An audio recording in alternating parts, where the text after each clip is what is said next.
Que la bénédiction de Dieu le Père, de Dieu le Fils et de Dieu le Saint-Esprit soit avec vous et toute votre famille. Que la paix qui surpasse toute intelligence inonde maintenant votre cœur et votre foyer. Je vous invite à respirer profondément, à relâcher les tensions du jour et à entrer dans ce sanctuaire de prière. Imaginez maintenant que Dieu lui-même étende sur votre maison un manteau de paix, une couverture de lumière. Elle dissipe toute obscurité, toute anxiété et toute perturbation. Sentez le sceau de sa protection placé sur votre porte, sur votre esprit et sur le cœur de chaque personne que vous aimez. En ce moment, nous ne sommes pas seuls. Nous sommes en présence du Roi des Rois, du Père aimant qui nous accueille dans ses bras. Et en sa sainte présence, avec l'autorité qui nous a été accordée en Christ Jésus, nous nous levons dans la foi. Nous nous unissons comme un seul corps, une seule armée, pour lutter pour nos familles. Au nom de Jésus, nous brisons et défaisons toute œuvre de division, toute semence de discorde. Nous brisons toute parole de malédiction lancée contre votre mariage, contre vos enfants, contre votre maison. Nous lions l'esprit de rébellion, de désobéissance et de dépendance qui tente d'enchaîner nos jeunes. Nous déclarons que les flèches de l'ennemi, les accusations, les mensonges qui génèrent des disputes et la méfiance tombent à terre maintenant. Nous annulons tout décret de divorce, de séparation et d'abandon dans le monde spirituel. Nous ordonnons que toute forteresse de ressentiment, de manque de pardon et d'amertume, élevée entre mari et femme, entre parents et enfants, soit brisée. Elle est brisée par le pouvoir qui est dans le sang de l'agneau. Nous proclamons que votre famille n'est pas un champ de bataille, mais un jardin arrosé par la grâce de Dieu. Nous déclarons que votre maison est un territoire saint, gardé par les anges du Seigneur, et que l'ennemi n'y a ni part ni héritage. La victoire que Christ a remportée sur la croix est notre victoire aujourd'hui. Maintenant, avec notre cœur assuré dans cette vérité, je veux que vous m'accompagniez dans une réflexion. Ouvrons les Écritures et notre cœur à l'une des histoires les plus touchantes jamais racontées. C'est la parabole du Fils prodigue que nous trouvons dans l'Évangile de Luc, chapitre 15. C'est plus qu'une histoire, c'est un portrait du cœur de Dieu pour chacune de nos familles. Il y avait un père qui avait 2 fils. Le plus jeune, dans un acte d'arrogance et d'impatience, demande sa part de l'héritage. Imaginez la douleur de ce père. La demande du fils était comme dire « Père, pour moi, tu es déjà mort. Je veux ce qui m'appartient et je veux vivre ma vie loin de toi. » Et le père, dans un acte d'amour douloureux, lui accorde. Il le laisse partir. Le fils part pour une terre lointaine et là, il gaspille tout. Chaque pièce, chaque part de l'héritage, dans une vie d'excès et de plaisirs vides. Et quand l'argent vient à manquer, les faux amis disparaissent. Une grande famine dévaste la terre, et ce jeune homme, qui un jour avait tout, maintenant, il se retrouve à désirer manger la nourriture donnée aux porcs. C'est le fond du gouffre. Sentez un instant la solitude, la honte, le désespoir de ce jeune homme. Connaissez-vous cette douleur? La douleur de voir un fils ou une fille suivre un chemin de destruction. Ou vous sentez-vous vous-même comme ce fils, loin de la maison du Père, affamé de quelque chose que l'argent ne peut acheter. Mais c'est là, au milieu de la boue et de l'odeur des porcs, qu'il revient à lui. Il se souvient de la maison de son Père. Il se souvient que même les serviteurs de son Père avaient du pain en abondance, alors que lui périssait de faim. et il prend une décision. Je me lèverai et j'irai vers mon Père. Le chemin du retour est long, pavé de honte et d'incertitude.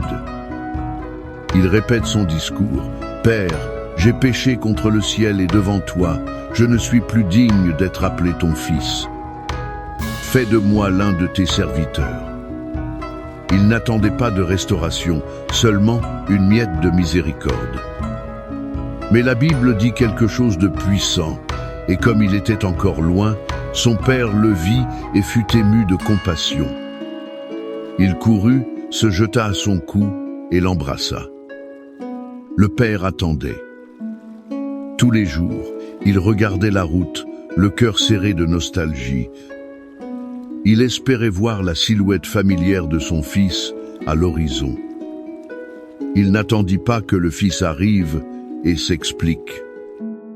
Il courut. L'amour du père courut plus vite que la honte du fils. Il l'embrassa, le baisa, et n'écouta pas le discours préparé d'indignité. Au lieu de cela, il cria au serviteur, « Apportez la meilleure robe ! Mettez un anneau à son doigt et des sandales à ses pieds. Amenez le veau gras et tuez-le. Mangeons et réjouissons-nous. Car mon fils que voici était mort, et il est revenu à la vie.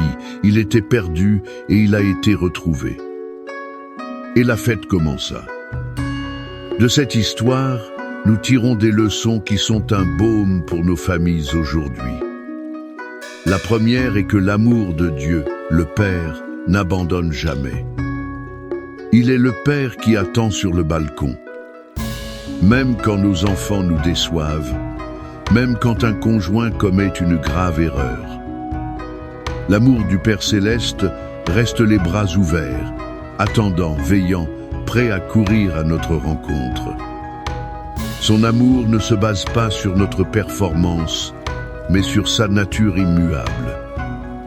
Pour vous, père ou mère, qui pleurez un enfant éloigné, sachez que le Père Céleste pleure avec vous et attend avec vous. La deuxième leçon est qu'il y a toujours un chemin de retour. Peu importe à quelle distance nous sommes allés, à quel point nous nous sentons sales, la maison du Père est toujours ouverte. La grâce est plus grande que notre péché. La restauration est possible. Pour vous qui vous sentez perdus, qui pensez qu'il n'y a plus de remède, écoutez la voix du Saint-Esprit qui vous appelle à rentrer à la maison. Il y a un anneau, une nouvelle robe et une fête qui vous attendent. Et la troisième leçon, peut être la plus difficile, concerne le pouvoir du pardon qui restaure. Ce Père n'a pas seulement pardonné, il a célébré le retour. Il n'a pas jeté les erreurs du Fils à son visage. Il l'a revêtu d'honneur. Combien de nos familles pourraient être guéries si nous apprenions à pardonner ainsi? Si, au lieu de pointer du doigt, nous courions pour embrasser, avons-nous été ce Père qui attend les bras ouverts? Ou agissons-nous souvent comme le frère aîné, plein de justice propre et de ressentiment, incapables de nous réjouir de la restauration de l'autre? Que Dieu nous donne un cœur comme celui du Père. Cette promesse d'un foyer sûr, d'un Père qui protège, est reprise dans toutes les Écritures et de manière magnifique dans le psaume 91. Ce psaume n'est pas seulement un poème, c'est la déclaration de protection du Père Céleste sur ses enfants. C'est le mur de feu autour de votre maison. Et le psaume 23 nous rappelle que ce même Père est notre berger qui nous guide et nous soutient. Il prépare une table pour nous en présence de nos ennemis. Il est notre protection et notre provision. C'est pourquoi maintenant je vous invite à fermer les yeux où que vous soyez. Respirez profondément et recevez chaque parole du psaume 91, non comme une lecture distante, mais comme une promesse personnelle et puissante de Dieu pour vous et pour toute votre famille. Laissez cette parole laver votre âme et fortifier votre foi. Celui qui habite sous l'abri du Très-Haut reposera à l'ombre du Tout-Puissant. Je dirai de l'Éternel, il est mon Dieu, mon refuge, ma forteresse, en lui je me confie. Car c'est lui qui te délivrera du filet de l'oiseleur et de la peste pernicieuse. Il te couvrira de ses plumes, et sous ses ailes tu trouveras un refuge. Sa fidélité est un bouclier et une cuirasse. Tu n'auras pas peur des terreurs de la nuit, ni de la flèche qui vole de jour, ni de la peste qui marche dans l'obscurité, ni de la destruction qui ravage à midi. 1000 tomberont à ton côté, et 10 000 à ta droite, mais le mal ne t'atteindra pas. Seulement de tes yeux tu regarderas, et tu verras la rétribution des méchants. Car toi, Éternel, tu es mon refuge. Tu as fait du Très-Haut ta demeure. Aucun mal ne t'arrivera, aucune calamité n'approchera de ta tente. Car il donnera des ordres à ses anges à ton sujet, pour te garder dans toutes tes voies. Ils te porteront sur leurs mains, de peur que ton pied ne heurte une pierre. Tu marcheras sur le lion et sur l'aspic. Tu fouleras aux pieds le lionceau et le serpent. Parce qu'il m'a tant aimé, moi aussi je le délivrerai. Je le mettrai en lieu sûr, car il connaît mon nom. Il m'invoquera, et je lui répondrai. Je serai avec lui dans la détresse. Je le délivrerai et je le glorifierai.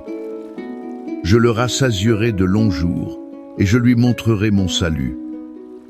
Père bien-aimé, Dieu Tout-Puissant, nous nous accrochons à ses promesses. Nous nous plaçons, ainsi que nos familles, sous ce manteau de protection. Et maintenant, ô Père, nous élevons vers toi nos supplications les plus profondes.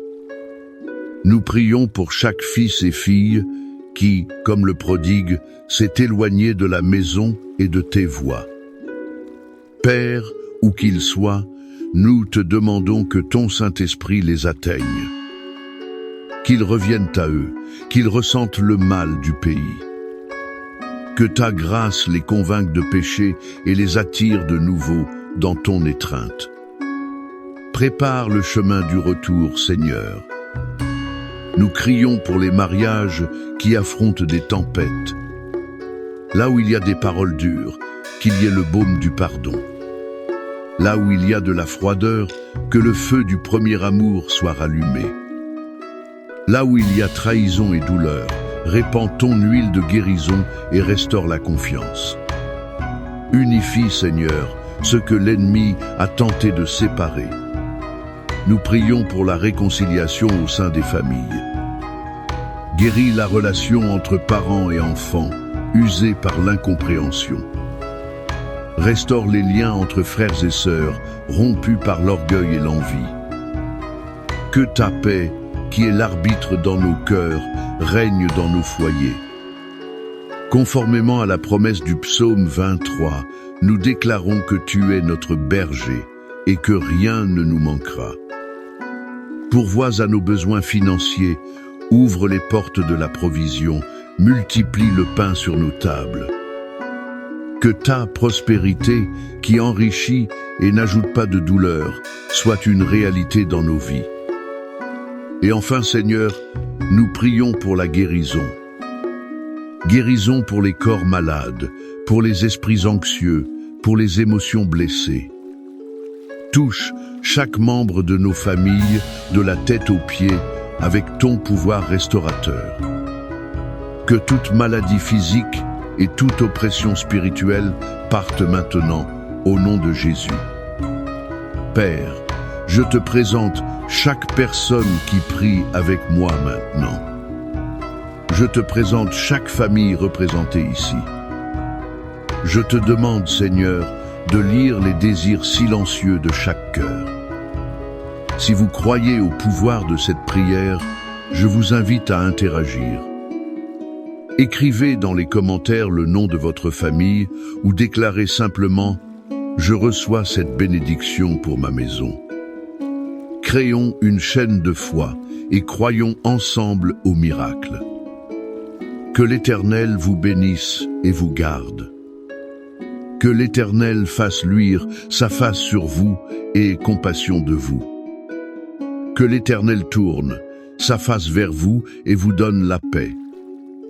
Que l'amour du Père qui attend, la grâce du Fils qui restaure et la communion du Saint-Esprit qui unit soit avec vous et toute votre famille, aujourd'hui et pour toujours. Recevez la victoire, recevez la guérison, recevez la restauration dans votre foyer, au nom puissant de Jésus. Amen.